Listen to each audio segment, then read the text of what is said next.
Hello everyone, wherever you are. Welcome to my channel and thank you for your interest to watch this video.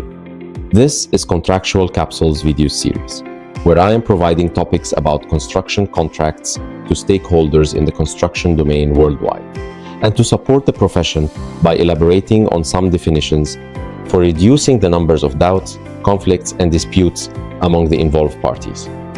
It is important to highlight that any content in this channel and this video represents the narrator's opinions and experiences, with no liability or obligation regarding how, when, or where you use this content and for what purpose.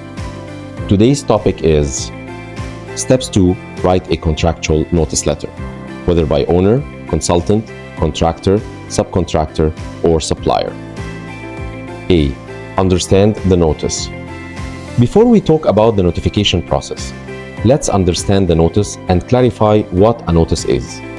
In construction contracts, a notice is a letter from party A to party B to communicate and officially record a specific incident, situation, demand, instruction, or condition in the project. The 5 key points about a notice are as follows. It should be dated, addressed to the concerned person or department within an organization, and to be precise and briefed, but clear.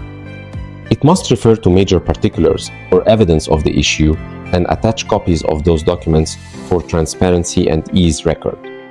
To include high-level quantified implications such as technical, quality, time, or cost impacts already suffered or likely to occur. To suggest solutions to mitigate the impact, if possible, or report any corrective actions already taken. A notice becomes contractual only if it is issued pursuant to the relevant contractual clause, of which give the notice its power and recognition. It is fundamental to understand that receiving a notice by you does not necessarily mean an accusation. The notice serves mainly as a reminder of your contractual obligations or to highlight the area of gaps where immediate corrective actions are required to avoid further deterioration. B. Steps to prepare and issue a notice. While notice types, structures, and tones may vary depending on their purpose, recipient, encountered issue, possible impact, and other circumstances, a notice should always maintain proper code of conduct and remain consistent and formal. So, there are 10 commonly adopted steps for writing most types of notices. Step 1. Identify the situation or condition. First thing first, you should ensure there is a valid reason to issue a notice.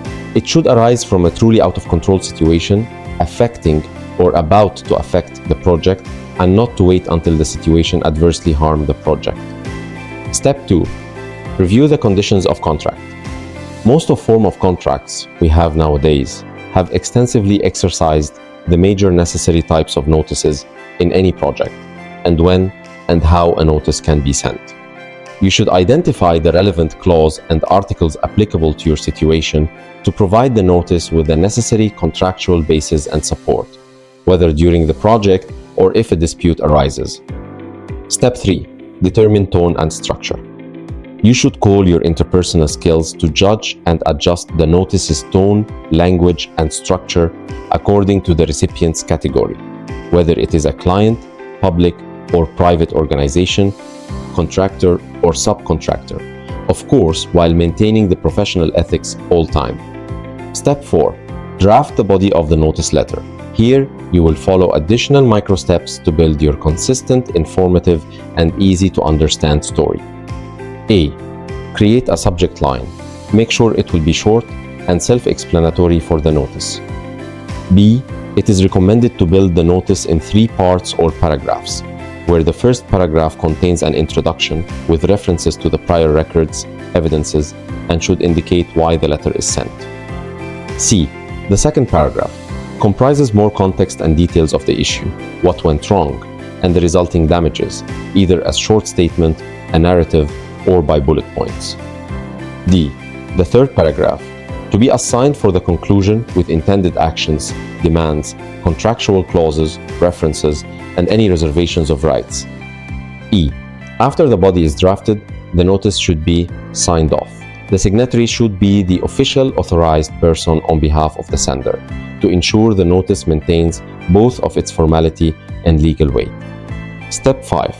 Attachments and enclosures.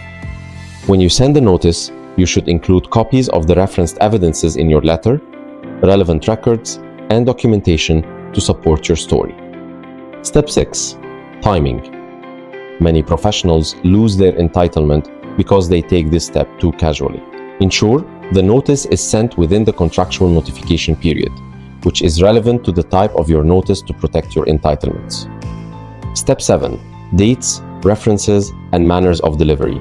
Those are collectively called the documents controlling job. A. You should decide whether to send the notice by email, fax, courier, or hard copy. Your contract should contain a clause or term to specify the manner of notice's delivery. B. Include a meaningful reference, initials, and issue date. C. Keep proof of delivery for future records. Step 8.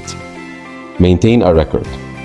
Log all notices in a register with subjects, dates, references, and recipients for easy tracking, follow-ups, claiming, and disputes. Step 9. Supplementary submissions.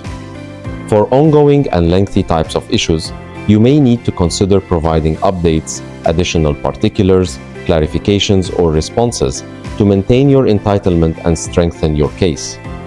Step 10. Continuous communication. You should adopt an effective communication to break the ice. This approach often builds trust and resolves issues before they escalate. Also, uninterrupted and regular dialogue between parties helps achieve mutual agreements and reduce the number of conflicts. We reached to the end of today's video. If you liked our content, kindly support us by like and subscribe to our channel and share it with your friends and colleagues to spread the benefit. Also, write a comment to us or send your query and I will respond too. You may also visit our website, concmaze.com, and search for and download our world's first mobile app, ConCmaze, to access our construction contracts consultancies for free if you have a specific query. Thank you for watching. Goodbye.